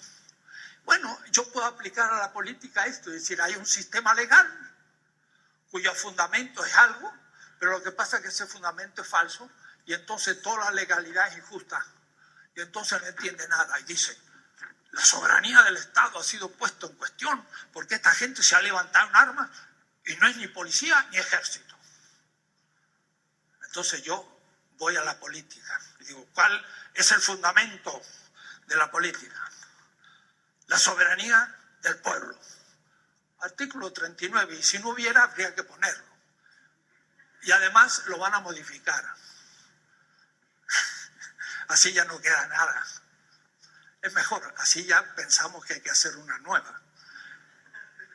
¿Quién es soberano? ¿El Estado? ¿El presidente, los diputados, los secretarios, el ejército, la policía? ¿Eso es soberano? No, señores, esto está fundado. El fundamento es la voluntad de un pueblo. Y eso es el poder en sí, indeterminado. Lean la política que he escrito. Entonces, viene una policía corrupta y mete preso gente, cuidado, la crack. Los otros, Michoacán, está más confusa la cosa. Pero pongamos la crack, que es la comunidad que ha elegido su policía como defensa. Entonces está fundado en la soberanía del pueblo. Entonces dice, se ha levantado contra la soberanía. Señor secretario, ¿usted sabe algo de derecho? Claro, soy de la Facultad de Derecho. ¡Ah! Usted lo que sabe es un formalismo legal, no sabe nada del derecho. Porque lo que se enseña en la UNAM es un formalismo del derecho. Que usted si está de acuerdo con la ley, es justo. Hacha. Hidalgo estuvo de acuerdo con las leyes de India. Si hubiera estado de acuerdo con las leyes de India, todavía seríamos Nueva España. Hidalgo se tuvo que oponer a las leyes de India. Fue ilegal. Tenía que serlo. Siempre fueron los héroes ilegales. ¿Dónde se basa su legitimidad? En el fundamento, la esencia, el poder del pueblo, que es el único soberano. Ahí estaba Allende, los patriotas, la legitimidad que estaba en la exterioridad del sistema legal. Bueno, yo hago toda una política y me doy cuenta de las burradas que hacen, las barbaridades que hace la política. Bueno, la economía es igual porque no saben dónde está el fundamento. Han estudiado cómo hacer que el capital crezca y no saben lo que es el capital. Y claro, crece y se lleva por delante a la humanidad y la naturaleza. Vamos a ver. Dense en cuenta lo que he dicho y lo dice Marx. Si yo tomo la humanidad más naturaleza, ¿qué es lo que queda de la tierra? Nada. Si la tierra es naturaleza más humanidad, es decir, destruyen la tierra y la están destruyendo ante nuestros ojos. Eso es el problema ecológico. Pero ya lo veremos cuando lleguemos al punto. Entonces, tenemos unos minutos para hacer pensar. ¿Qué es la ciencia? La ciencia crítica. ¿Qué es la ciencia? ¿Sabe? En México se trabajó mucho con un libro grandote, el método científico. Mario Bunge, que tenía un concepto matematizante de la razón. Decía, el marxismo y el psicoanálisis no son ciencia, pues no son predictibles. Pues también no es predictible la termodinámica. Estaba todavía con un cuadradito en su cabeza de la antigua física predictible de Newton a Einstein. Einstein todavía no captó la termodinámica. Que entonces todo futuro fenómeno es impredictible porque es infinitamente complejo y además entrópico. Entonces, la ciencia no puede ser predictible. Entonces, hubo un debate muy interesante entre Popper y Adorno. Y es notable porque ambos hablaban y el otro era sordo. Entonces, se ha publicado un libro. Popper, lo mejor de la epistemología moderna, y cuántos popperianos ha habido entre nosotros. He tenido un colega que era tan popperiano que sacó una beca, se fue a Londres, a la School of Economics, donde Popper era profesor. Fue a la meca del popperismo a estudiar Popper y llegó a Londres y dijo: quiero estudiar Popper. Lo miraron y le dijeron: aquí no hay ningún popperiano. ¡Auch! Tuve que cambiar de tema. Era un mexicano, sucursalero. Puso una sucursal de Coca-Cola, o es decir, una sucursal de Popper. Hay sucursaleros habermasianos, hay sucursaleros de todo tipo. ¿Usted qué es? Marxista. ¿Y usted? Yo soy psicoanalista. ¿Y usted es kantiano? ¿Y usted es hegeliano? ¿Y usted cree que Hegel era hegeliano? Si le hubieran preguntado a Hegel: ¿usted qué es lo que hace? Yo intento pensar la realidad y superar esto y aquello. ¡Wow! Usted no es hegeliano. La ciencia crítica, que ojalá se practique en esta universidad, toma la ciencia existente y la repiensa desde una situación distinta. Debe inventarla completamente. El que explica a un autor lo debe hacer como instrumento y materia de su destrucción crítica.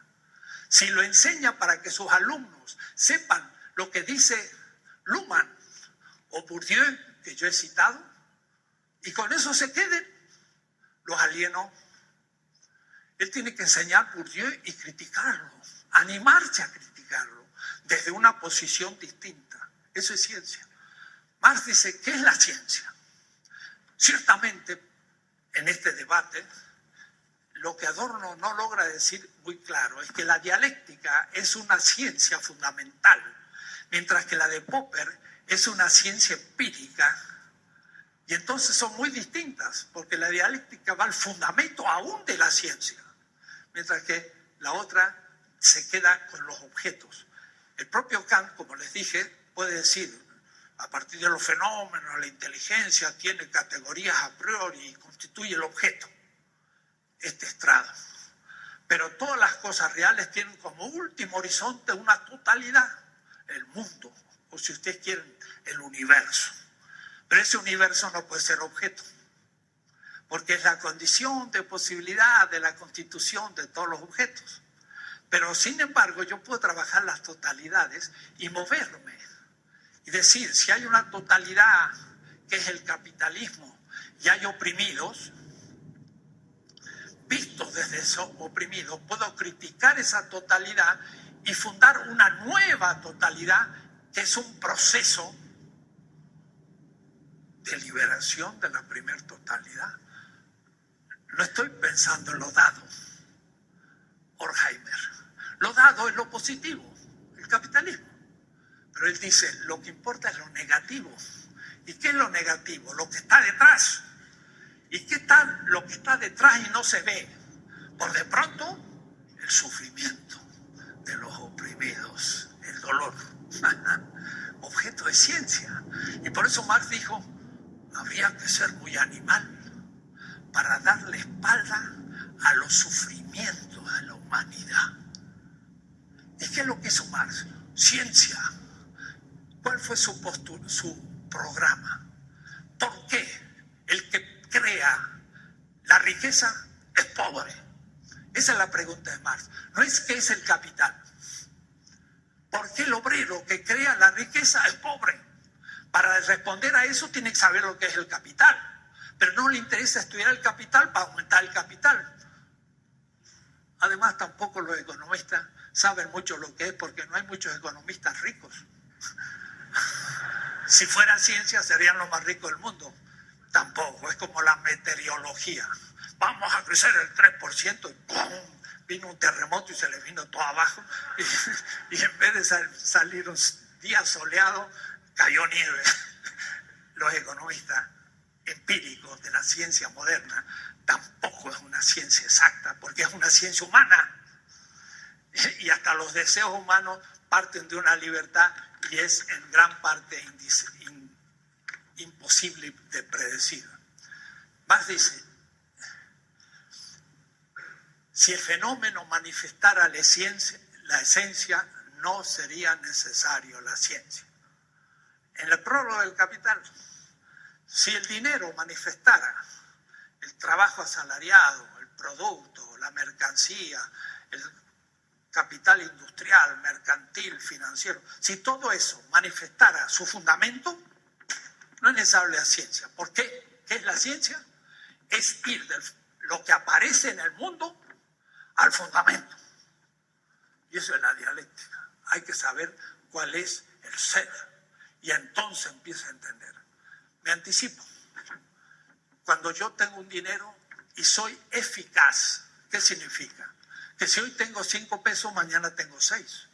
Pero si hoy tengo 5 y mañana tengo 4, usted está mal, no es eficaz y no es productivo. ¿Cómo se mide la productividad, la eficacia y la racionalidad de una inversión? Aumentando la tasa de ganancia en su inversión.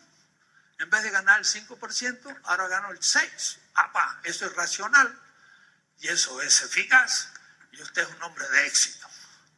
Aumento de la tasa de ganancia es uno de los criterios del fundamento del capital. Una cosa, y si eso estuviese como fundamento de la destrucción ecológica de la humanidad, del empobrecimiento de la mayoría de la humanidad y de muchas otras cosas, ¿qué haría usted para remediarlo? No puede. Debe, como el aprendiz de mago, seguir. Porque si no sigue, se le viene abajo el sistema. Como dijo Bush, no podemos firmar el protocolo de Kioto porque tenemos una crisis. Entonces no firma el protocolo de Kioto. En el protocolo de Kioto es el problema ecológico, es la vida o la muerte de la humanidad. Eso no me importa, pero una crisis en Estados Unidos, eso sí me importa. O es decir, el aumento de la tasa de ganancia es el fundamento racional contra un protocolo de Kioto hipotético que para mí no es criterio de nada.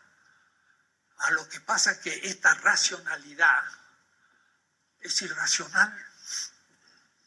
Y como dice Franz Hinkelhammer, la racionalidad se ha tornado irracional. Porque ¿cuál es el fundamento de la razón? Es la vida. Si yo tengo cerebro y tengo conocimiento, ¿no es acaso un producto de la vida que en su evolución, sistema nervioso, llegó a producir un cerebro maravilloso y una lengua? ¿Yo estoy al servicio de un sistema? ¿O mi cerebro y mi lengua y mi sistema está al servicio de un aumento de la vida? Dos criterios distintos. El ladrón dice, la bolsa o la vida. Miren qué metafísico. La bolsa de valores, Wall Street, o la vida de la humanidad. Y esa es la encrucijada. Lo racional es el aumento de la vida humana, en su cualidad, en su belleza, en su esplendor. Y no el aumento del capital. Es que produciendo más vamos a tener más felicidad y vamos a ser mejor. ¿Quién le dijo? ¿Quién le dijo? Veamos un poco qué pasa. Y está fundado sobre un mito. La ciencia moderna está fundado sobre algo irracional, el mito del progreso. ¿Es realmente nuestro mundo mejor que otros mundos posibles o pasados? Eso es muy difícil de evaluar, pero lo vamos viendo por sus efectos negativos. Entonces, ciencia, dice Marx, es cuando el ser se lo muestra. Se muestra el ser. ¿Qué es el capital? Y cuando lo descubro, ciencia es descubrir el fundamento de todo lo que aparece, el banco, el dinero, las fábricas, la producción, la transferencia de valor. Todo el mundo económico yo lo puedo pensar desde un fundamento. Y si hago eso, lo explico. la explicatio, la explicación científica. Mientras que la ciencia burguesa lo único que hace es quedarse en la pura apariencia. Toma el dinero en el sistema, en vez de ir al fundamento, que no sabe lo que es, jamás, toma el dinero, money, no dinero, me salió en inglés, toma el dinero, toma el trabajo, toma el capital productivo, toma muchas determinaciones del capital y explica uno por otra. Y Marx dice, dan vuelta en la pura superficie y nunca van a la oculta profundidad. Y usa metáforas, lo profundo y lo superficial, lo invisible y lo visible, lo fundamento y lo fundado. Tiene un esquema. La esencia del capital no se manifiesta. ¿En qué consiste la ciencia? En manifestar, en describirlo. Entonces, lo que yo voy a estar haciendo, estoy mostrando las categorías anteriores al capitalismo, que van a ser subsumidas después en el capitalismo. Me van a poder descubrir qué es el capital, y entonces voy a poder explicar todo lo que está pasando de otra manera que lo hace una escuela liberal o neoliberal, que plantea todo desde la superficie del mercado. El mercado es como si yo tuviese una silla en el medio del mercado, el tianguis, y viera todo lo que aparece. Y quisiera explicar lo que aparece en el mercado por lo que aparece. Lo que dice Marx es que más allá del mercado hay muchos otros realidades que no se manifiestan. Entonces, esto Hegel le llamaba el mundo de las apariencias. Y Marx tal cual le llama mundo de las apariencias o el mundo de las mercancías. Y eso es el mercado. El mercado es la totalidad apariencial. Pero detrás de él está la fábrica, está el obrero que objetiva su vida en el producto. Y eso no se ve. Y a eso le llama el martirologio. El obrero es martirizado. Y su corporalidad es objetivada en el valor y después no lo recupera. Veremos todo eso. Y entonces, después de muchos años de estudio, se explicó dónde estaba el origen de su pregunta. ¿Por qué el creador de la riqueza es pobre? Y dice, es de esta manera. Y lo explica categorialmente, científicamente, porque da razones desde el fundamento, pero no en el sentido popperiano. Entonces muchos dijeron, Marx no es científico porque no cumple la definición de Popper, la falsabilidad o la matematización estricta del fenómeno. Y esa es la posición de Bunge. Pero él es un fetichista de una manera superficial de la definición de la ciencia. Y debemos también tener de la ciencia una visión crítica. Parece que son justo las tres. Si no, iba a entrar un poco en la epistemología crítica, pero lo haré, tendremos muchas clases, así que mostraré qué es lo que significa una ciencia habitual que explica los observables tradicionales, y cuando de pronto aparece un observable que no lo explica la ciencia, entonces necesito otra teoría para explicar un nuevo observable. Y Marx entonces propuso, en el momento de la efervescencia, el triunfo del capital y de la ciencia económica, la pregunta negativa. ¿Por qué el creador del capital es pobre? Pero para poder responder esa pregunta no podía tomar ni la posición de los de Sismondi o de los fisiócratas o de Adam Smith, Malthus, Ricardo, nada. Él tenía que tener una nueva teoría. Y esa nueva teoría va a explicar, explicatio, científicamente, pero en un sentido no positivista como el marxismo-leninismo. Y muchos marxistas que quisieron, a partir de la definición de Popper, decir que Marx era científico, y lo que hicieron es desmarxizar a Marx, como el marxismo analítico, que entonces definió a Marx desde el positivismo. Adorno dice, la razón dialéctica es razón, pero no es la razón empírica objetual. Es una razón que sabe funcionar con totalidades y no simplemente con objetos. Entonces vamos a tener que volver sobre esos temas, porque tener una universidad crítica significa tener programas, clases y profesores que sepan pensar críticamente. La mayoría no son críticos. La mayoría repiten a los norteamericanos europeos, son eurocéntricos. Y entonces no explican nuestra realidad tan distinta a la de Alemania, Francia, Italia o Estados Unidos. Entonces, si yo explico un autor de ellos en ciencias sociales, digo una burrada, porque nosotros somos distintos. Hay que inventar ciencia. Pero aún la biología y aún la física también hay que pensarla desde la ecología y hay que pensarla desde el servicio a un pueblo. También hay una actitud crítica. Entonces, en esta cátedra, ojalá que todos los semestres siguientes otros profesores atacarán en otras disciplinas una visión crítica, se establezca en esta universidad la cátedra extraordinaria de pensamiento crítico.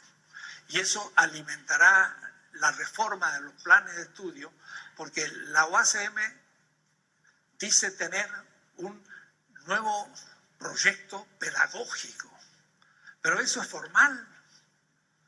El asunto es tener un contenido de sus programas críticos. Si no, mucha pedagogía y al fin nos sale un pequeño burgués que ni sabe por qué era pobre y ahora se enriqueció gracias al título. Para más pequeños burgueses ya hay bastantes universidades. El asunto es que el que surge de medios difíciles y de los medios donde hay injusticia y pocos estudian, termine por ser un profesional crítico al servicio de su clase de origen y no venderse al capital. Y esto es el punto de partida de todo el pensamiento crítico, pero no así dogmático, sino que hay que captarlo y repensarlo, criticarlo, hacerlo propio y ser crítico, todos. Entonces es muy importante en el momento de esta universidad, porque tuvimos un momento pedagógico, primer rectorado, después se intentó hacer ciencia, pero justamente abstracta. Se podía hacer ciencia biológica al servicio de una transnacional cosmética. Total, era ciencia. No, si yo invento un nuevo cosmético, ¿para qué? ¿Hace bien al pueblo de México? Pues no, parece que no tenemos caras suficientes bellas para poner esa cosmética de la L'Oréal de París y que me dé un premio en la UNESCO. Eso es ciencia, pero ciencia abstracta. Ahora tenemos que hacer un laboratorio de epidemiología para estudiar la epidemia de la Ciudad de México. Ahora sí la ciencia vale. Voy a estudiar la enfermedad en México para que no nos enfermemos. Y si hay diabetes y obesidad y todo, los que estudian las cuestiones de la salud, pues es un servicio social gigantesco, pero no los grandes médicos investigadores para ganar un premio Nobel. ¿Para qué interesa un premio Nobel si los premios Nobel solamente les dan cuando cumplen los criterios del centro, de Europa y Estados Unidos, pero no los criterios de Kenia o de México? Eso no les interesa. Además, lo que descubren, lo que nos interesa a nosotros, lo produce a mimeógrafo, porque nadie se lo publica, porque no tiene interés. Y entonces no le dan ningún punto en el CONACYT y el pobre, por ideal, sigue trabajando, pero ignorado. En cambio, los que cumplen con los criterios eurocéntricos y publican en inglés en las grandes revistas, eso sí van subiendo y tienen muchos puntos, pero eso pongamos que descubren algo, pues le vale a ellos, porque nosotros no tenemos medios tecnológicos para poder llevarlo a la práctica. Pensamiento crítico vale para todas las disciplinas de la universidad, hasta la matemática. Warszawski, un gran matemático latinoamericano, tiene un libro que se llama Ciencia, Política y Cientificismo.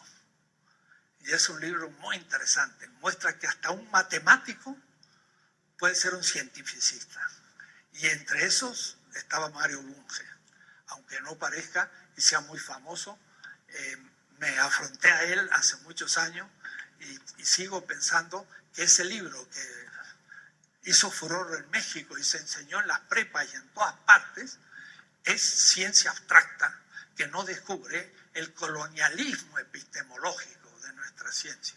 Y el mismo profesor en McGill, Canadá, desde hace 40 años, dejó Buenos Aires y se fue a donde debía irse, un país del centro, donde ha publicado 10 tomos de un tremendo tratado filosófico, analítico, formalista, que no da cuenta de la realidad, sino de algo que es realmente un fetichismo en el pensamiento. Bueno, hasta la próxima.